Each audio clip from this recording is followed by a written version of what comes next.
औज़ुबिल्लाहि मिनश्शैतानिर्रजीम बिस्मिल्लाहिर्रहमानिर्रहीम।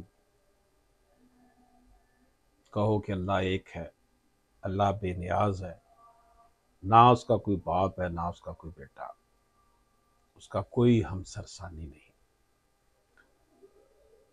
लाखों करोड़ों दरूद नबी पाक सल्लल्लाहु अलैहि वसल्लम की ज़ात मुबारक पर।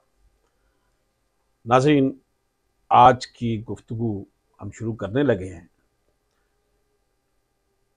2010 PCRLJ पेज 812 मोहम्मद शाहिद बनाम सरकार।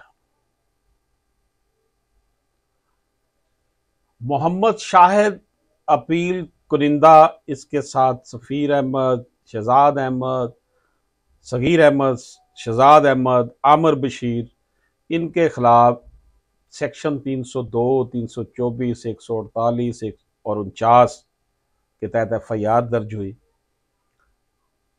शाहिद को सजाए मौत सुना दी गई। 10 साल कैद बामशक्कत भी और 3 साल कैद बामशक्कत भी। यानी शाहिद को एक तो सजाए मौत दी गई, फिर 10 साल की कैद भी और 3 साल की कैद भी बामशक्कत।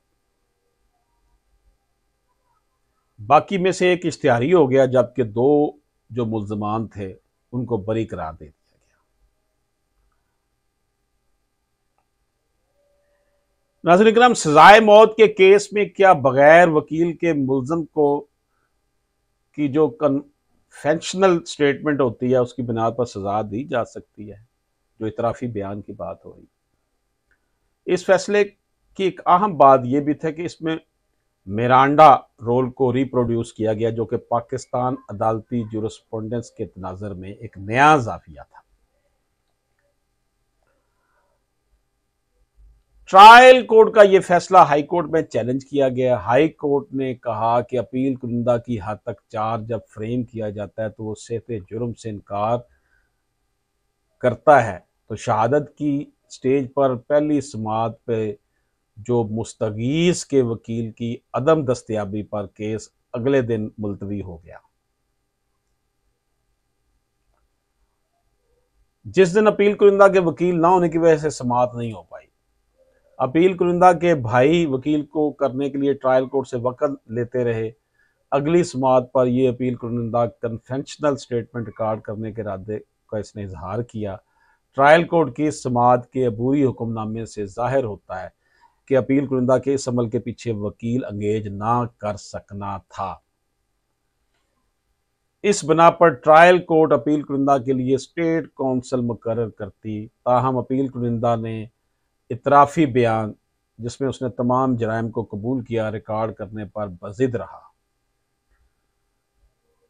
और जो मज़कूरा वकील था, स्टेट काउंसिल जो मुकर्रर किया गया था, अदालत की तरफ से दिया गया था, उसने अपना नहीं कर सका था, उसने अपना वकालतनामा वापस ले लिया। इस तरह ट्रायल कोर्ट में उसका इतराफ़ी बयान रिकॉर्ड हो गया। जब यह बयान रिकॉर्ड कराया गया तो उसका कोई वकील नहीं था।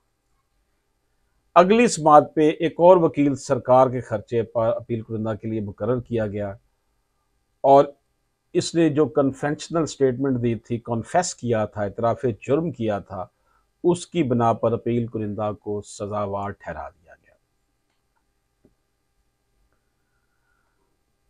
अदालत जो है उसने section 2(1) CRPC section 30(1)(2) section 30 subsection 1 CRPC के तहत देखा कि मुल्ज़म अपने लिए वकील अंगेज करने का हक रखता है। यह अदालत की ऑब्जर्वेशन है।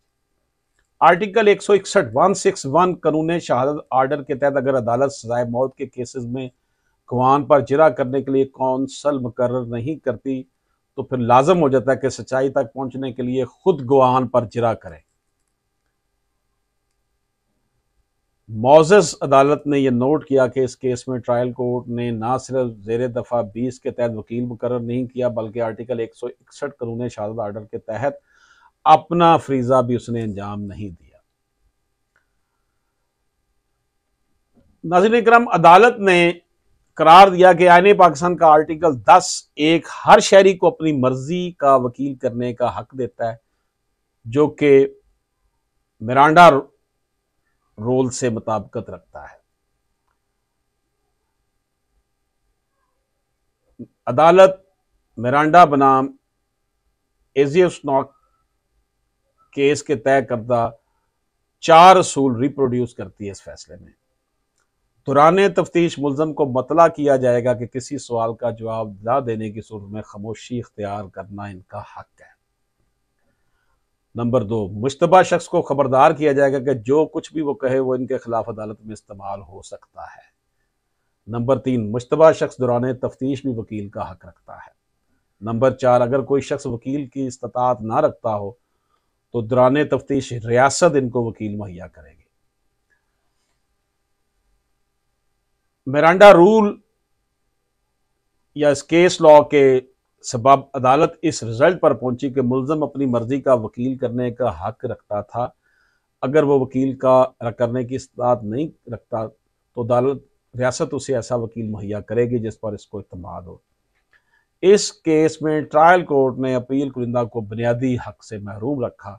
हत्ता के मेरिट पर भी अगर देखा जाए तो अपील कुरिंदा ने सेहत जुर्म से इनकार के चंद दिन बाद ही कन्वेंशनल स्टेटमेंट रिकॉर्ड करने की हामी भरी थी, वो भी वकील अंगेज करने में जब वो नाकाम हो गया। तो ये जनाब फैसला था। इस फैसले में मुल्ज़म के खिलाफ जो प्रोसीडिंग हुई थी उसको गैर कानूनी करार दे दिया गया। इजाज़त दीजिए, अल्लाह हाफिज़।